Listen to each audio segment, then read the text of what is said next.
There is a certain reassurance in the sight of a city wall, solid stone and mortar, intended to keep the uncertain world at bay. Yet, for most of history, those living behind the walls were just as preoccupied with what was happening within as with any threat outside.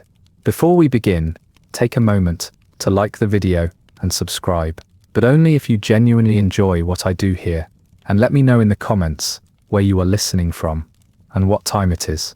It is always interesting to see who is joining us from around the world. Now then, let us ease into tonight's journey together. The medieval city, spanning from the 10th to the 15th century in Western Europe, was a study in careful containment and unpredictable growth.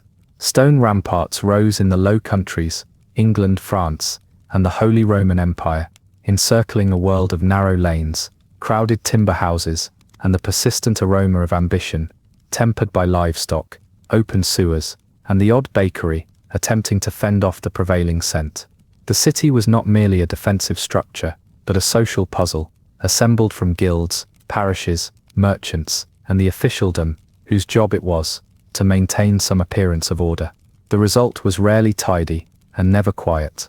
It is tempting to imagine these walls as impervious barriers, but historical reality was less obliging. Among the more surprising facts, city gates were routinely locked at sunset, not just to thwart invaders, but to discourage latecomers, petty criminals, and anyone else who did not quite fit into the day's plans. Citizens arriving after curfew might find themselves negotiating with a gatekeeper of variable patience, or facing the prospect of a night on the wrong side of the wall, where the company of stray dogs and tax collectors was less than comforting. The rules were precise, the enforcement, predictably, was subject to local interpretation and the persuasive power of a poorly hidden coin. Within the city teemed, picture a chilly morning in 14th century Ghent or York. The city watch passes beneath banners, strung across upper stories, their boots echoing on damp cobblestones. A baker stokes his oven for the day's first loaves, the warmth barely cutting through the fog that spills in from the river. Carts creak past, laden with vegetables and firewood. The air is thick with a mixture of voices, the clang of a blacksmith's hammer, and the calls of traders hoping to move yesterday's goods before rumors about their freshness can catch up. Residents pull on layers of linen and wool, hoping their neighbors will not notice how many times the garments have been patched and re-dyed. Personal space is a concept reserved for the wealthy, and even then, only on alternate Tuesdays. Religion was woven into the pattern of city life. Bells told the hours for prayer and trade alike. The silhouette of a church spire, or cathedral tower, was visible from nearly every street, acting both as reassurance and a reminder that, in theory, divine order was meant to prevail over the more chaotic variety practiced by mortals. The market square was the beating heart, where proclamations, punishments, and processions all received their turn, interrupted only by the weather or an outbreak of something unpleasant. The city was a place of opportunity, tension, and the daily negotiation of space and resources. Its walls promised safety, but delivered inconvenience in almost equal measure. As the city awoke, its inhabitants moved through routines that were centuries old and yet freshly improvised every morning. Settle in now, as the story of the medieval city unfolds, a place where stone boundaries defined both comfort and confusion, where every corner hints at lives lived busily within the space that history allowed. By the middle of the 13th century, the medieval city had come to define the experience of urban life in Western Europe, from the walled towns of the Low Countries and northern France to the bustling trade hubs along the Rhine and Thames. Cities grew into patchworks of dense timber houses, stone churches, and markets crowded well beyond comfortable limits. The most ambitious cities, such as Paris, Bruges, and Lübeck, boasted populations in the tens of thousands and served as magnets for merchants, craftsmen, pilgrims, and those who simply ran out of countryside to farm. Even modest market towns, ringed by stout ramparts, stood as islands of relative security against the uncertainties of rural existence. The fabric of city life was shaped as much by necessity as by any deliberate plan. Newcomers seeking opportunity found themselves negotiating a maze of winding lanes and alleys, their cobbles worn smooth by generations of impatient feet.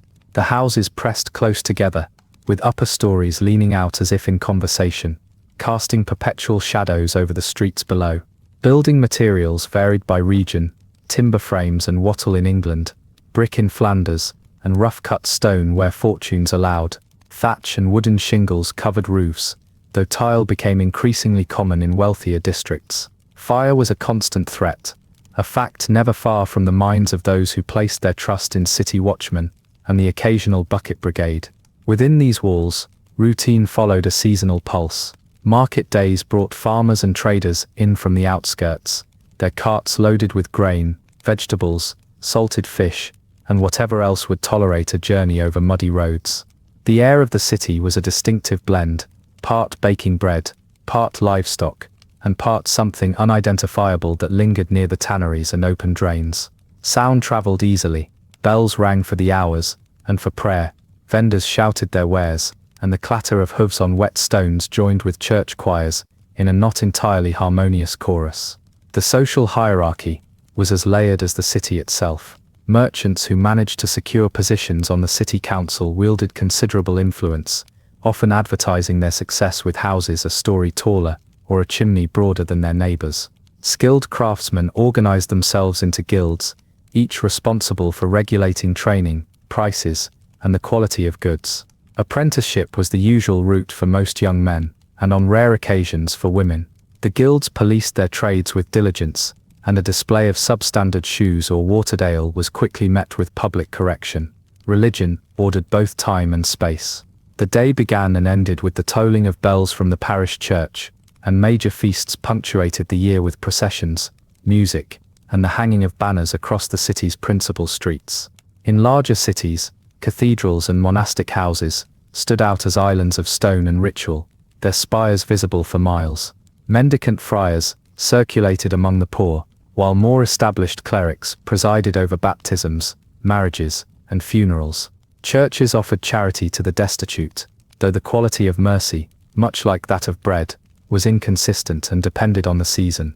The market square, enclosed by the city's primary buildings, functioned as the public stage for all matters great and small. Here, proclamations were read aloud, taxes collected, disputes arbitrated, and punishments, when necessary, delivered with suitable ceremony. The square also served as a venue for seasonal fairs, where goods from distant lands might appear. Silks from the east, spices that had survived the journey from Venice, and furs from the Baltic, changed hands with impressive speed, accompanied by an equally impressive recital of duties and tariffs by the city officials. Housing for most was cramped and practical. The majority of citizens lived in rooms above shops, or in narrow houses with tiny courtyards. Interiors were dim, with rushlights, or tallow lamps providing the only relief from darkness once the sun set. Furnishings were heavy and serviceable, designed to survive generations, and judging by their comfort, discourage idleness. Clothing was dictated by season and wealth. Linen shirts and woolen overgarments predominated,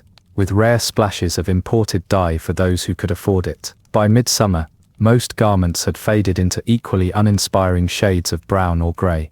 Not that anyone spent much time worrying about the latest trends. City government was an ongoing negotiation between established families, ambitious newcomers, and occasionally, a royal authority eager to remind the citizens who ultimately granted their charters. Some cities, like London, operated with a degree of self-rule, while others were subject to the oversight of a bishop or a count. Disputes were common, not least over taxation or the proper conduct of civic festivals. Notices were posted, opinions aired over mugs of ale, and in due course, decisions made by those with the loudest voices or the deepest purses. At day's end, the gates closed, the city settled into its evening rhythm, and a patchwork of candle-lit windows marked the inhabited world within the walls. For those who called it home, the city was not only a shelter from the dangers of the countryside, but also a stage upon which the routines and ambitions of medieval life played out, day after steady day. As dusk faded, and the city's heavy gates were bolted with methodical care, the routines of urban life shifted into their nocturnal rhythm. The curfew bell signaled the official end of commerce, though in practice it only encouraged activity to move indoors or to the quieter corners of inns and taverns. The city, for all its walls and regulations, rarely achieved silence. Instead, a tapestry of sounds continued through the night. Laughter echoing from alehouses, the measured tread of the city watch with their lanterns, and the faint clatter from late-night bakers or brewers intent on being the first to claim the morning's trade, political life remained ever present. The town council, often composed of leading merchants or guild masters, continued their deliberations well past sunset, their meetings held in stone chambers lined with the crests and ledgers of past generations. Here, disputes over guild privileges, street repairs, and market regulations were aired and occasionally resolved. The mayor, when such a position existed, was expected to maintain order and at least the appearance of impartiality, though loyalties were frequently determined by old alliances or a particularly persuasive gift of wine or spices. Some cities, particularly those under royal charter, found themselves navigating the ambitions of distant monarchs as much as the concerns of their own citizens. Rulers, such as Edward I of England and Philip the Fair of France, periodically asserted their authority, demanding taxes or military support, and in return, promising protection against external threats that seldom arrived on schedule. The city's architecture reflected both pragmatism and a persistent desire for status. Timber-framed houses, with jettied upper stories, defined the skyline, their painted beams and decorative carvings, hinting at the wealth or aspirations of their owners. More substantial stone buildings served as town halls, guild halls and churches, their exteriors sometimes suited by wood fires and the forge. Public wells and fountains provided water, though most residents still relied on sluggish streams or rain barrels. Waste disposal remained a collective challenge, addressed by regular proclamation, the occasional fine, and a healthy degree of denial. The streets, swept at intervals by city workers, were seldom entirely clean. After rainfall, the lanes quickly reverted to a mix of mud, straw, and more aromatic deposits, a fact that made elevated wooden walkways and pointed shoes more than just a fashion statement. Within households, daily routines continued as always. Families gathered around simple wooden tables for meals fashioned from bread, pottage, and if fortune allowed, a piece of salted meat or fresh fish from the river. The kitchen fire was never allowed to die out, its warmth lingering in the air long after the last meal. Children assisted with chores or apprenticed themselves to family trades, their hands learning the smooth repetition of tasks that defined urban livelihoods.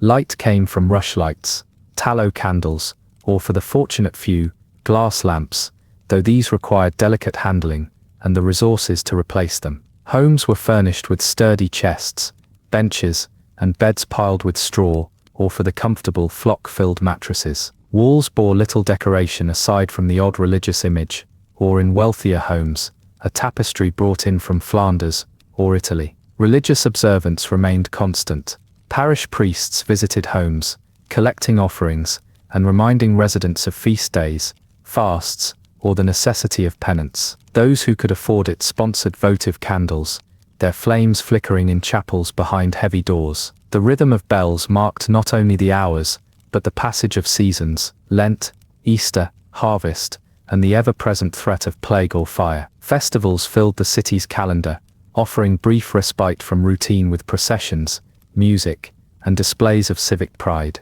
Guilds sponsored mystery plays and pageants, their members donning costumes and reciting lines passed down for generations, ensuring at least a momentary break from market calculations and shop ledgers. Trade remained the city's lifeblood. The arrival of merchants from distant regions was an event unto itself. Carts and barges brought spices from the Levant, fine fabrics from Florence, and cod packed in barrels from the North Sea. Negotiations, haggling, and the occasional shouting match unfolded beneath covered arcades, or in the shadows of warehouses, where grain and wool were weighed and sampled. Taxes and tolls were collected with admirable persistence by clerks whose memory for unpaid dues was matched only by their reluctance to provide change. In quieter moments, the city revealed its subtler rhythms, the hum of spinning wheels in back rooms, the slow sweep of brooms in churchyards, and the muffled prayers of night watchmen at crossroads, all stitched daily life together. Beneath the stone and timber,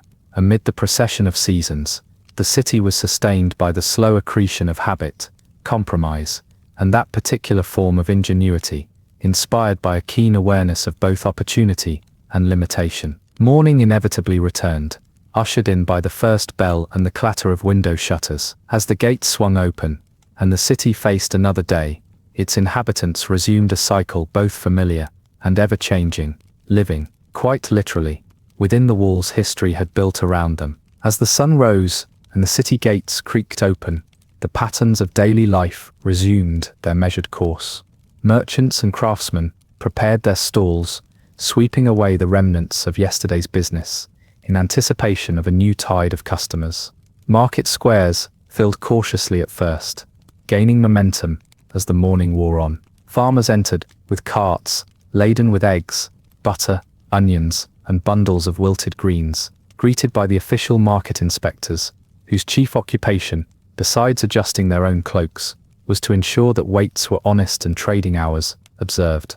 The aroma of baking bread drifted from communal ovens, occasionally mingling with less pleasant smells seeping from alley drains, a reminder that city planning was a future luxury. Guild apprentices scurried through the streets with baskets of tools and half-finished goods, their progress punctuated by calls from journeymen and the impatient clang of the blacksmith's hammer echoing from a nearby foundry. The sounds of commerce, bartering, shouting, and the rhythmic rattle of coins followed the thoroughfares, weaving around customers and beggars alike. At the edges of the market, itinerant sellers hawked charms, ribbons, and dubious remedies, their patter seldom interrupted by the watch, unless they strayed too close to respectable trade. The city's rhythms were shaped by the calendar as much as by the sun. Holy days, feast days, and the fluctuating hours of daylight determined both the pace and flavor of business. It was not uncommon for trade to pause in mid-afternoon as a sudden procession passed, carrying relics from the parish church, and accompanied by a mixture of genuine reverence and opportunistic commerce. On such days, street musicians tuned lutes and rebecks, their melodies competing with the shouts of children who had briefly escaped their chores. The air was thick with incense, roasting meat, and the scent of trampled herbs, brought out for the occasion, more to mask the usual odors than for any botanical delight. Beyond the market, the business of the city continued in workshops, counting houses, and guild halls. Tailors, cobblers, and weavers toiled in crowded rooms, where looms creaked and scraps of cloth were swept into corners. Candle makers dipped tallow wicks by the dozen, while clerks hunched over tall stools,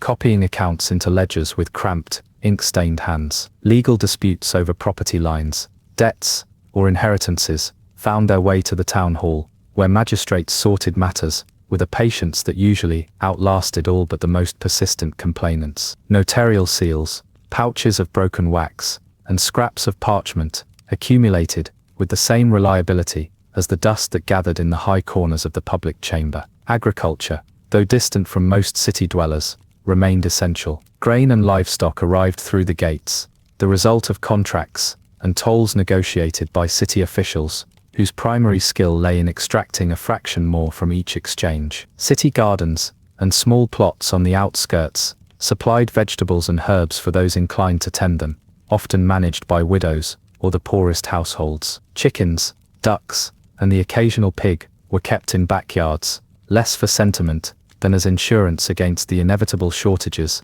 that accompanied failed harvests or unexpected levies. The city's dependence on the surrounding countryside was an open secret, discussed only when supplies ran low and prices rose accordingly. Religion continued to frame the day. Bells marked the hours of divine office, and parish priests, clad in patched vestments, circulated with predictable regularity. Children were taught catechism in the shadow of the church, the lessons often reinforced by a combination of rote and the threat of extra chores. Charity was expected from the more prosperous citizens, diligently recorded by clerks and occasionally remembered by the recipients, particularly when winter closed in. Endowments from wealthy families supported altars, schools, or almshouses, their names inscribed in stone, or more frequently, faded from memory as generations passed. Political events made their presence felt, rarely announced, and even less often explained. Messengers delivered proclamations from distant kings,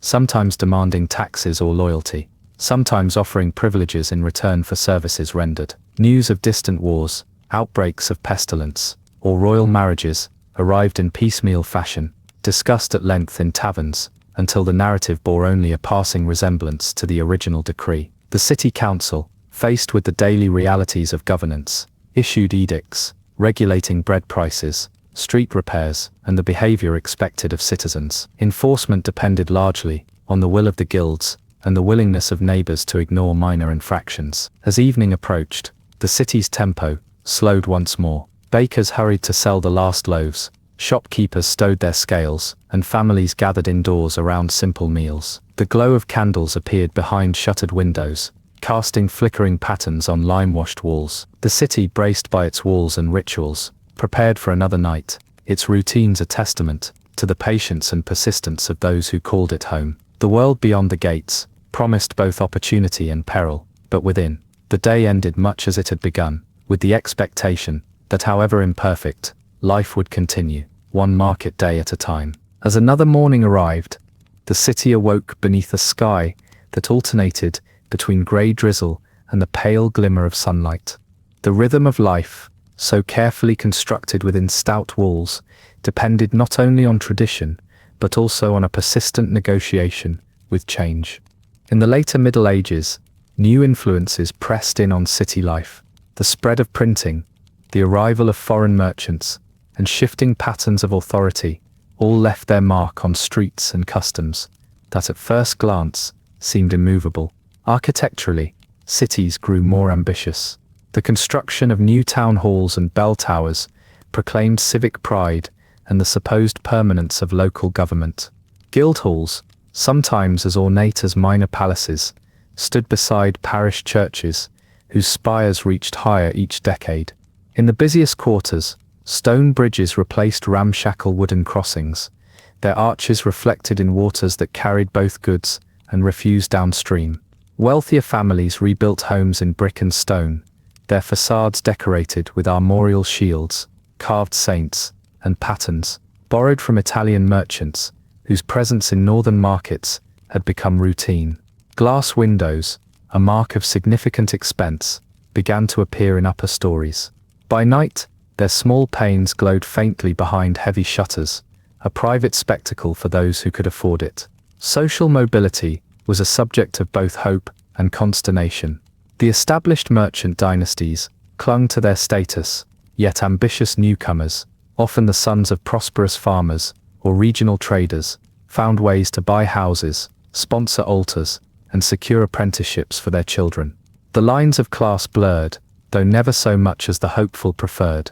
Rather than abolish the old order, success in trade or craft offered a gradual entry to the city's higher circles. The process required endurance, careful alliances, and perhaps above all, a tolerance for the endless paperwork and feasts that accompanied any real change in status. Invitations to weddings, baptisms, or guild banquets became as important as ledgers and inventories, and a poorly chosen guest list could fuel months of quiet resentment. The arts played an increasing role in daily life. Public festivals, already a fixture, grew more elaborate as city leaders competed for prestige. Minstrels, mummers, and visiting theatre troupes performed in market squares, the crowd's response ranging from polite applause to the much less polite throwing of vegetable matter. Wealthy patrons sponsored altarpieces and illuminated manuscripts, their names discreetly inserted alongside saints and donors. The sound of organ music drifted from churches during feast days, while wandering musicians found lucrative employment in private homes and taverns. The arrival of a new altarpiece, or the unveiling of a painted chapel ceiling, drew citizens in their thickest cloaks, eager to see whether the likenesses resembled anyone they recognized. Trade, always the city's lifeblood, responded to new networks and discoveries. The Hanseatic League bound ports and market towns across the North and Baltic seas, while southern cities imported silks, spices, and news from Genoa, Venice, and beyond. Currencies multiplied, and a prudent merchant needed to know the relative value of Parisian livres, Florentine florins, and English nobles, lest they find themselves outsmarted at the counting table. The language of contracts and tallies grew no simpler, and the city's clerks remained a necessary, if rarely celebrated, part of every enterprise. Religion adapted to these changes in its own careful way. Urban monasteries and new orders, such as the Franciscans and Dominicans, constructed houses within city walls, ministering to both poor and wealthy in exchange for donations, and the occasional bequest of land or books. Relics and holy days continued to draw crowds, but sermons began to include more pointed references to money, charity, and the responsibilities of wealth. The tension between spiritual ideals and material achievement, voiced from wooden pulpits to stone choirs, was never entirely resolved. Yet for all the admonitions, the demands of daily life usually prevailed. Politics took on new forms as well. Some cities negotiated charters that limited the power of bishops or royal appointees, opting for a kind of self-government in which annual elections, council meetings, and the keeping of city keys became treasured rituals. Others fell under firmer princely control, their leaders required to balance civic independence with the financial and military expectations of their lords. Occasional uprisings and protests erupted over new taxes, conscriptions, or food shortages, only to be settled by a mixture of negotiation, decreed amnesty, and the timely arrival of a supply convoy. Amid all this, the ordinary routines continued. Laundry was hauled to public fountains, children set out for church schools or apprenticeships, and news traveled by rumor, proclamation, or visiting merchant. The smells of boiled cabbage, wood smoke, and brewing ale drifted from courtyards and kitchens. In the evening, the city's bells reminded all that another day had passed, and that whatever changes had come or gone, the walls still stood, enclosing lives shaped by custom, necessity, and the occasional opportunity for something just a little different. The medieval city, though shaped by its walls and the customs of its citizens, was never truly sealed off from the wider world. From the 14th century onward, the pressures of population growth, shifting political alliances, and the unpredictable calamities of disease and war left tangible marks on both stone and spirit. The Black Death, beginning in the year 1347, swept through the towns and cities with a thoroughness that rendered even the stoutest gates irrelevant.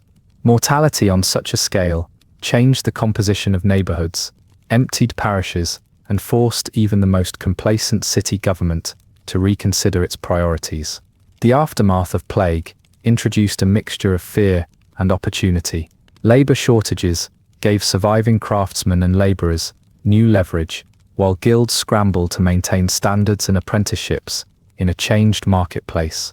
Wages rose, albeit inconsistently, and the trappings of prosperity became visible not only among the entrenched elites, but also among families whose fortunes had previously been modest.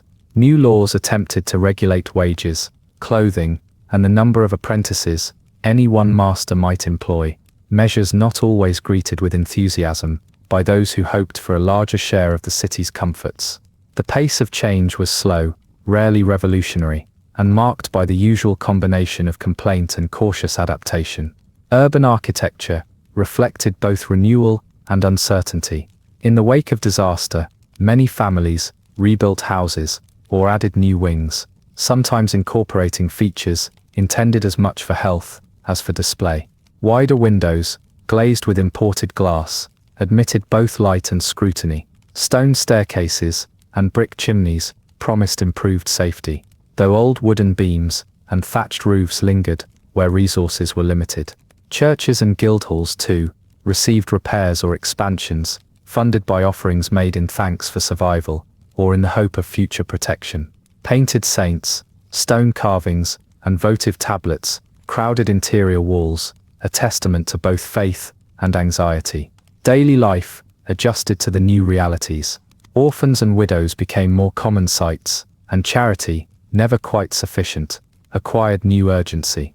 Almshouses and hospitals expanded along city streets, their beds filled with those left vulnerable by loss or economic upheaval. Parish priests found their duties multiplied, overseeing not only the usual round of services, but also funerals, bequests, and the distribution of food during times of crisis.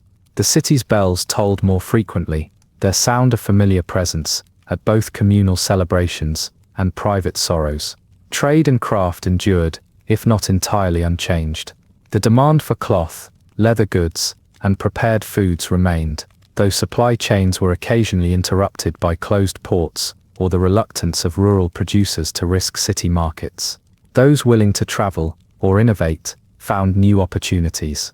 Some artisans shifted production to meet the demands of changing fashion or new regulations, Wider sleeves, more elaborate hats, and shoes with improbable points became the mark of those who could afford to keep up. The city's foreign communities, whether Lombard bankers or Flemish weavers, played their part in reviving business, though not without the usual suspicion and the periodic imposition of new taxes. Political tensions, always present, intensified in the face of uncertainty. City councils faced demands for reform, protection or relief, their members caught between the needs of their neighbors and the sometimes contradictory orders of regional lords or distant kings. In some cities, new forms of self-government emerged, with councils elected by broader segments of the population and statutes recorded in both Latin and the local tongue. Elsewhere, power remained concentrated in the hands of a few families, their rule challenged occasionally by unrest, but more often by the slow erosion of influence. Royal interventions,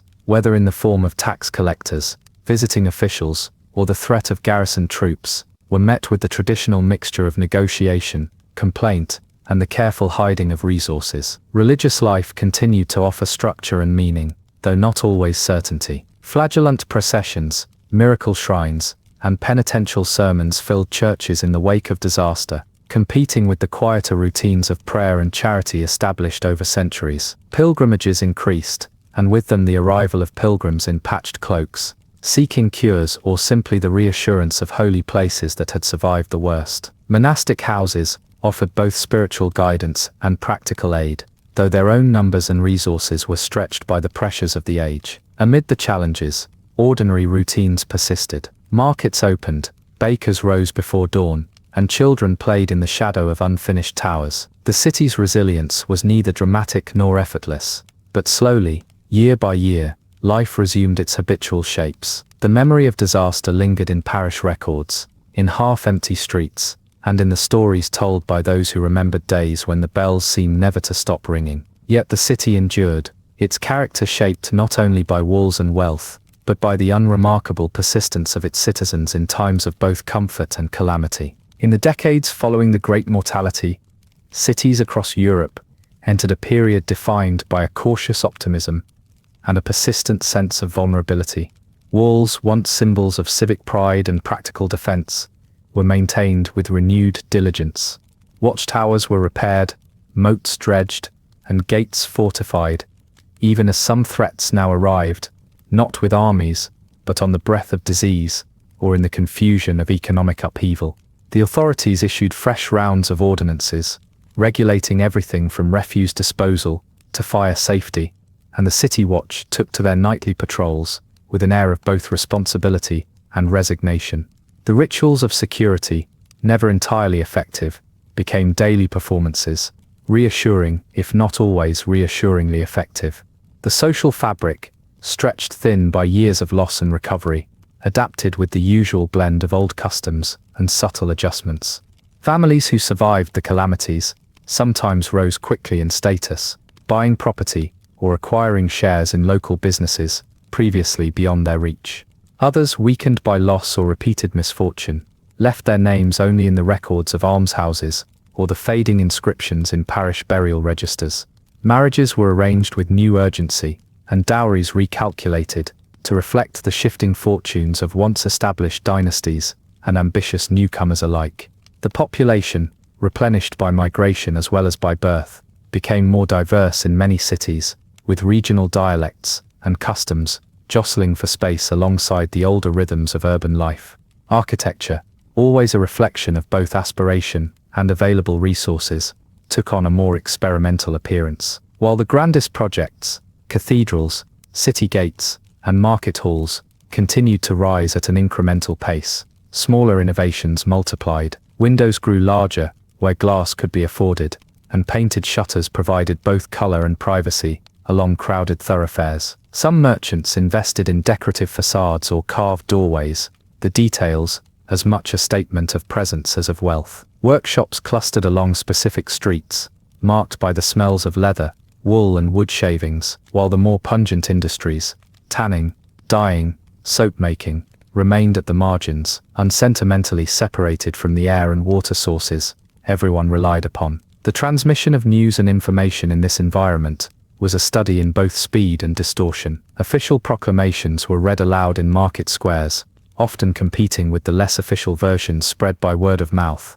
traveling merchants, or itinerant preachers. The arrival of a royal envoy, a visiting bishop, or even an unusually well-informed peddler, could set rumor in motion for days. Politics remained a constant preoccupation. The memory of royal interventions, taxes, levies, or military requisitions remained fresh, particularly in regions where the 100 Years' War or similar conflicts had passed uncomfortably close. City councils negotiated their autonomy with a wary pragmatism, seeking to preserve privileges while supplying whatever support their overlords demanded. The outcome was a steady flow of paperwork, sealed documents, and more often than not, decisions made in private chambers over bread, cheese, and the careful counting of coin. Religion, still at the core of daily and seasonal life, likewise responded to the changed world. Confraternities and guild chapels multiplied, offering shared spiritual and practical benefits to groups whose members wished to pool resources in uncertain times.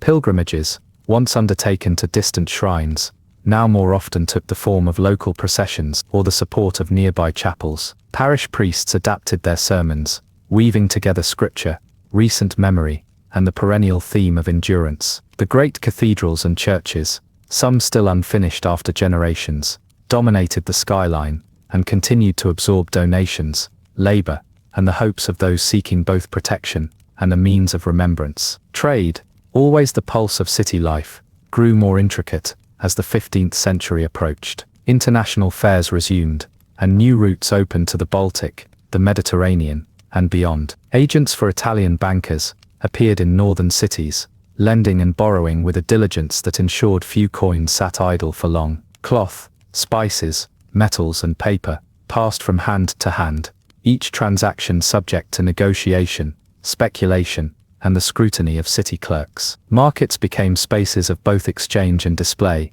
where the latest fashions, tools and even curious novelties from distant lands could be seen, touched, and for the fortunate, acquired. Beneath these layers of activity, the steady work of ordinary life continued. Bread was baked, walls patched, and fields outside the city carefully tended to ensure the harvest reached the market with as little drama as possible. The city remained an aggregate of stone, timber, and willpower, its inhabitants moving through cycles of hope and apprehension, adjusting to the future with the same measured persistence that had brought them through the recent past. As evening descended, the bells tolled once again, the familiar sound settling over streets and squares, a reminder that in the midst of change, some routines proved as enduring as the walls themselves. By the middle of the 15th century, many European cities found themselves perched unsteadily between tradition and transformation.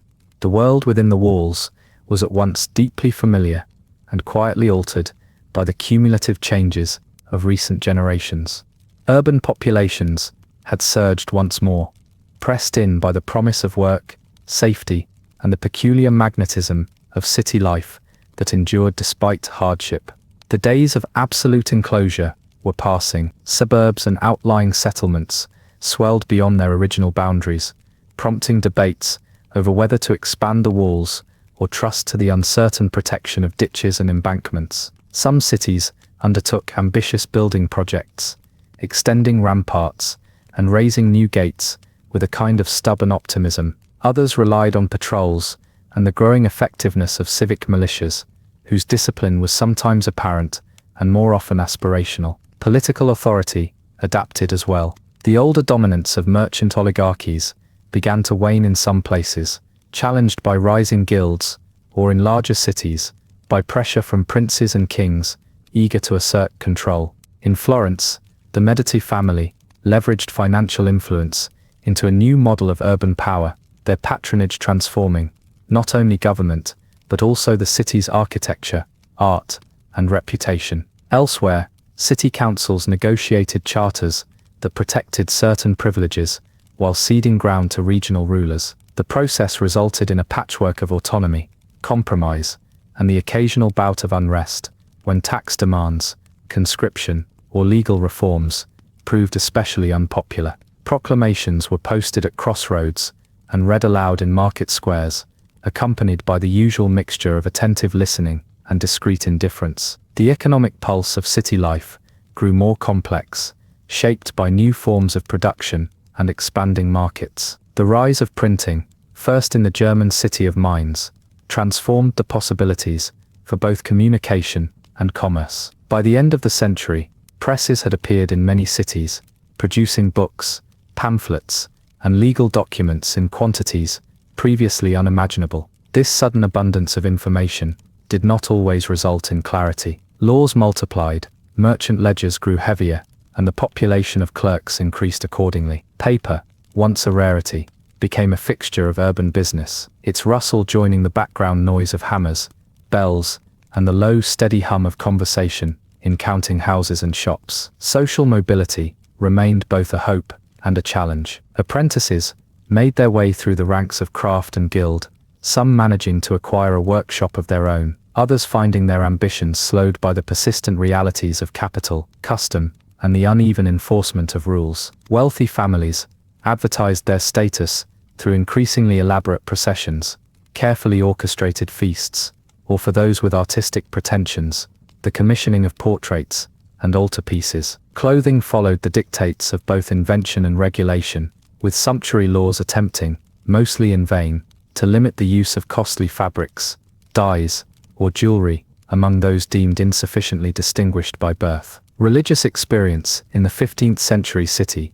offered both continuity and fresh tensions. Parish churches still anchored neighborhood life, and the calendar moved in its measured cycle of fasts, feasts and festivals. Yet calls for reform grew louder, encouraged by itinerant preachers, new devotional movements, and in time, the spread of printed tracts that offered pointed critiques of corruption, wealth, and doctrine. In some regions, religious confraternities wielded notable influence, managing hospitals, schools, and charitable endowments. Public processions and dramatic pageants commemorated saints and miracles, providing both a spectacle and a reminder of the city's communal obligations. Behind closed doors, some families read their own books of hours, their pages illuminated with images that ranged from the artfully pious to the faintly eccentric. Agriculture, though increasingly distant in the lives of many townspeople, still underscored the rhythms of survival. Grain prices fluctuated with the weather and the security of supply lines. Shortages, or surpluses, sent ripples through urban markets, affecting the price of bread, ale, and even the most modest meal. The presence of livestock, goats tethered in alleys, chickens scratching in courtyards, and the occasional cow kept for fresh milk, remained a commonplace, a reminder that the city's reliance on the countryside was only partially disguised by stone and mortar. Cultural life, now invigorated by the new wealth and ideas of the early Renaissance, became both more public and more experimental. Music, art, and even scientific inquiry found space alongside the older pursuits of trade and regulation. Walls, though still important, receded in significance compared to the theaters, chapels, and academies that now drew crowds eager for novelty or prestige. The city became, in a manner both quiet and profound, a stage for the ambitions, anxieties, and modest amusements of its inhabitants. Night returned as always, the bells marking the passage of hours, with their familiar confidence. In the narrow lanes and broad squares, daily concerns faded to the background, replaced by the quiet certainty that the city would endure, changing yet recognizable, as it had for centuries past. The 16th century arrived in Europe's cities with little sense of finality or rupture. The walls still stood, but their meaning had shifted. Artillery rendered even the thickest ramparts slightly less reassuring, and the prospect of siege seemed more bureaucratic than epic. This did not prevent city authorities from investing in new bastions, angular earthworks, and ceremonial gateways, all constructed as much to impress visitors as to repulse enemies. The lanes inside remained crowded and twisting, punctuated by the familiar clatter of carts, the calls of vendors, and the uneven rhythm of boots on cobblestones. Political life proved even more intricate, as cities found themselves woven into the growing fabric of nation-states and empires. Sovereigns such as Charles V and Francis I sought greater control over their urban subjects, dispatching envoys and tax collectors, while occasionally granting privileges to ensure loyalty. Some cities flourished as royal capitals or administrative centers. Others became battlegrounds for competing powers, their inhabitants learning to endure changes in government with an attitude best described as reserved compliance. The city council still presided over local disputes, but its autonomy now rested on delicate negotiation rather than self-assured tradition. Economic life pressed onward, shaped by an expanding world, transatlantic trade, the arrival of silver and sugar, and the circulation of new crops transformed markets and diets alike. Coffee and chocolate appeared alongside the more familiar beer, wine, and ale, their consumption a novelty that quickly acquired its own set of rituals and complaints. The distribution of wealth remained stubbornly unequal. Many urban dwellers, however, continued to share cramped rooms above workshops or behind market stalls, their meals largely unchanged in substance, if not in price. The city's sensory landscape evolved in small but persistent ways. The aroma of roasting coffee or fresh tobacco sometimes drifted over the older scents of tanneries and damp stone. Print shops multiplied, filling alleys with the sharp odor of ink and the rustle of new broadsheets. The soundscape, too, changed. Town criers competed with street musicians, and the debate from public pulpits spilled into taverns and squares. Printed pamphlets were read aloud in workshops and guild halls, their contents dissected by both those who could read and those who preferred to listen. Religious life, once the undisputed center of communal identity, fractured in response to the Reformation. Protestant and Catholic communities often lived side by side, sometimes separated by little more than a street or a market square. Churches were stripped of images in some places, while in others relics and painted saints multiplied in defiance. The calendar of feasts and processions persisted, but the content and tone altered. The familiar tolling of bells could signal a call to worship, a civic announcement, or a warning of unrest. Religious refugees, be they Huguenots, Anabaptists, or Lutherans, found new homes in tolerant cities, contributing skills, capital, and inevitably, further layers of tension and negotiation. Education and culture flourished with an energy that was as uneven as it was remarkable. Schools multiplied, supported by religious orders, municipal councils, or ambitious families, determined to equip their children with reading, writing, and the increasingly essential art of arithmetic. Universities attracted students from distant regions, their lectures occasionally interrupted by the same disagreements that animated the city outside. Painters and sculptors found steady employment, decorating churches, palaces, and the homes of those who wished to be remembered, with more than a name on a ledger. Theaters drew crowds eager for diversion or edification, their repertoires shaped as much by the censors as by popular demand. The presence of foreign ambassadors, merchants, and itinerant scholars filled inns and guest houses with stories, news, and the occasional diplomatic indiscretion. Agriculture's importance endured, though the city's dependence on rural produce was matched by its appetite for imported luxuries. Grain, meat, and wine arrived by cart and barge, the prosperity of the countryside, increasingly linked to urban markets and the vagaries of long-distance trade. The countryside surrounding each city grew more intensively cultivated, with larger estates managed for profit. Yet the city's relationship with its rural neighbors often remained uneasy, unresolved by centuries of interdependence. Taxation, price controls, and the threat of food shortages could quickly ignite disputes, spilling over from market rows into official correspondence, and on occasion, open protest. Through all of this, the city's daily life unfolded with a rhythm that was at once familiar and subtly different. Bakers rose before dawn, apprentices swept workshops, and the sun climbed slowly over rooftops patched with tile and lid. The city's inhabitants, shaped by history and responsive to novelty, carried on, adapting, improvising, and preserving, with a persistence as enduring as the stones beneath their feet. The 17th century city, even more than its predecessor, was a place defined by contradiction and careful management of appearances.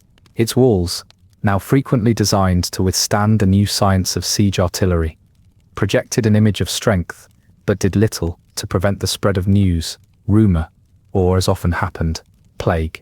The ramparts cast long shadows over courtyards and alleys bustling with activity, while beyond these defenses lay fields meticulously cultivated by tenants, who now produced for an urban market as much as their own sustenance.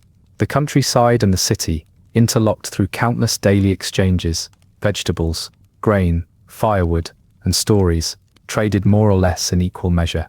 Political authority was becoming an ever more visible, and sometimes resented, part of civic life. Monarchs, such as Louis XIV in France and Philip IV in Spain, sought to bind their cities firmly to the apparatus of state. Governors, intendants, and royal commissioners made their presence known through regular inspections, tax assessments, and the not infrequent arrival of official proclamations, always posted in prominent locations and read aloud for the benefit of those who pretended not to listen. In cities with established traditions of self-government, council sessions were now carefully recorded, official documents, sealed with impressive stamps, and the prerogatives of the crown, weighed against the stubbornness of local interests. The uneasy coexistence of royal will and municipal tradition was maintained through negotiation, occasional confrontation, and a great many shared bottles of wine. Urban society itself maintained an elaborate choreography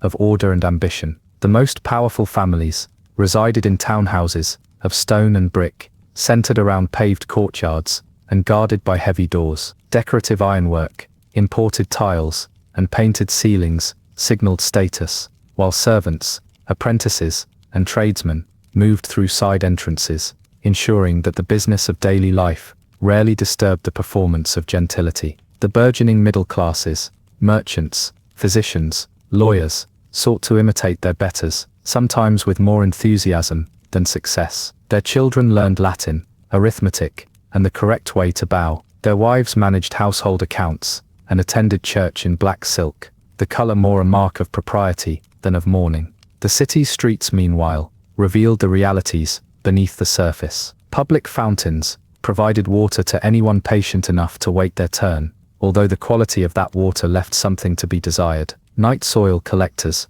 plied their unpleasant trade before dawn, carting waste outside the walls to be dumped, or more optimistically, composted for use on distant fields. Bakers, millers, and brewers began work in the early hours, the scents of yeast, hot bread, and roasting grain doing their part to obscure less appealing odors. Rag pickers, beggars, and itinerant musicians found their own place in the urban ecosystem, tolerated so long as they did not upset the delicate balance of order and appearance. Religion, while still central, became a theater for both display and division. Major cities supported multiple parishes, monastic houses, and increasingly, the churches of minority faiths. The calendar of processions, feasts, and sermons provided the city with a public rhythm, but private devotion and sectarian alignment played a growing role in social distinctions. In some cities, the memory of recent religious wars remained uncomfortably fresh, manifested in the careful avoidance of certain streets,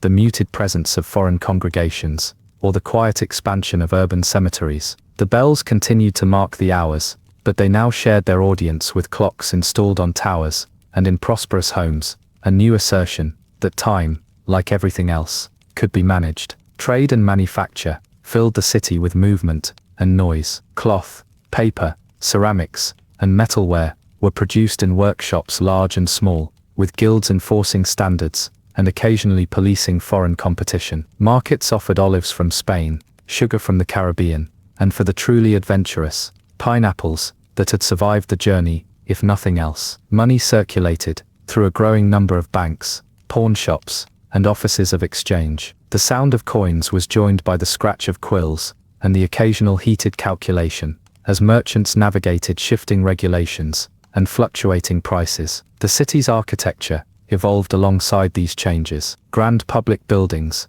hospitals, opera houses, and palaces stood alongside centuries-old churches and timbered dwellings. Streets were widened, sometimes at great expense, to accommodate coaches and ceremonial processions. Public squares, adorned with statues or fountains, became stages for both celebration and protest. New neighborhoods rose beyond the old walls, laid out with the geometric confidence of modern planning, even if the drainage left something to be desired. Through all this, the daily lives of ordinary citizens continued in predictable cycles. Meals were shared around bustling tables, goods exchanged in crowded markets, and news absorbed, amended, and disputed in every corner, from the barber's shop to the apothecary's counter. The city, for all its innovations and ambitions, remained at heart 1,000 small negotiations over status, comfort, and survival, played out each day beneath the slow and steady passage of stone, smoke,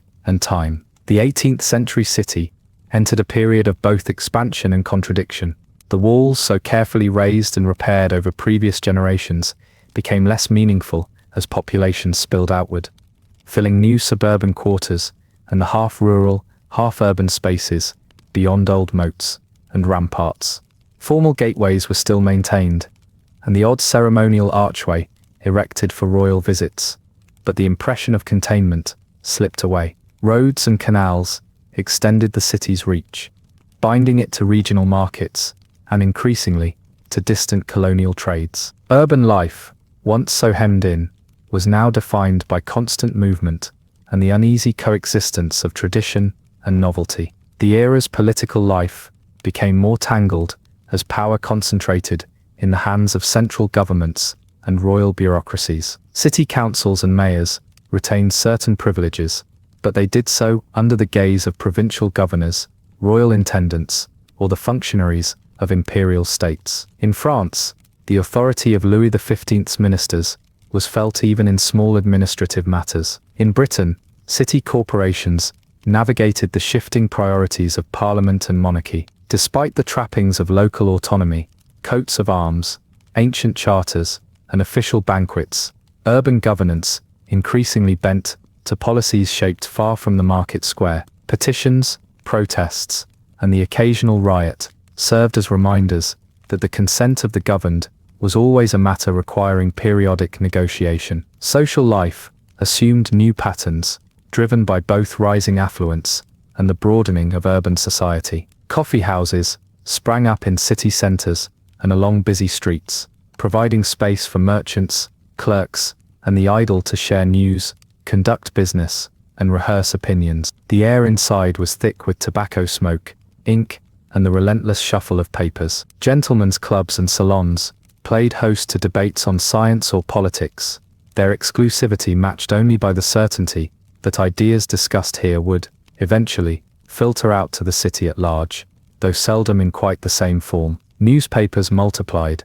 and printers' apprentices darted through alleys, delivering bundles of freshly inked sheets, some legitimate, others less so. Religion, while still woven into the fabric of daily life, adjusted to the new realities of enlightenment and reform. Churches and synagogues maintained their congregations, but the confident certainties of earlier centuries gave way to a subtler presence. Sermons addressed matters of personal conduct, civic duty, and increasingly, the wonders of creation as revealed by natural philosophy. Religious festivals continued to punctuate the year, but attendance became a matter of choice as much as obligation. Charitable societies, often managed by ladies of status, took on expanded roles in the care of orphans, the sick, and the poor. The bells still marked the hours, but the pace of city life was increasingly set by clocks hung in public squares, above workshops, and, for the prosperous, on mantelpieces within their homes. The city's architecture reflected these new ambitions. Rococo and neoclassical styles transformed public buildings and the homes of the wealthy. Ornate facades of stucco and stone, pilasters and pediments, aimed to impress, and occasionally to distract from less finished interiors within. Theaters, concert halls and libraries appeared in city plans, their facades illuminated by the new gas lamps, or more commonly, by a thrifty arrangement of candles. Streets were widened, though congestion remained a persistent complaint, and public parks were laid out, their gravel paths offering space for strolling and display. Trade and industry pressed the edges of tradition. Guilds still regulated crafts in many places, but manufactories, precursors to the industrial factory, gathered workers under one roof on the city outskirts. The sounds of handlooms and hammers were joined by the whir of spinning machines and the hiss of steam. Markets grew ever more cosmopolitan. Sugar, tea,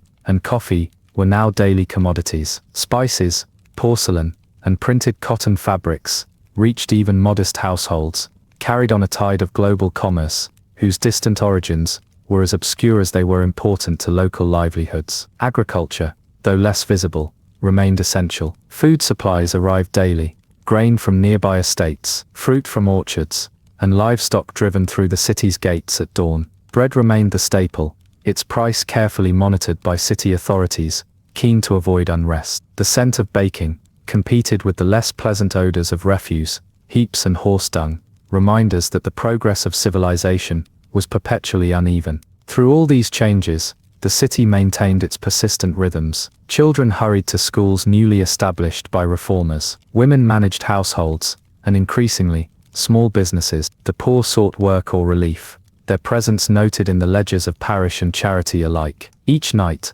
the city's lamps flickered on, illuminating streets that seemed at once timeless and remarkably fresh, a stage for ambition, uncertainty, and the quiet invention of modern life.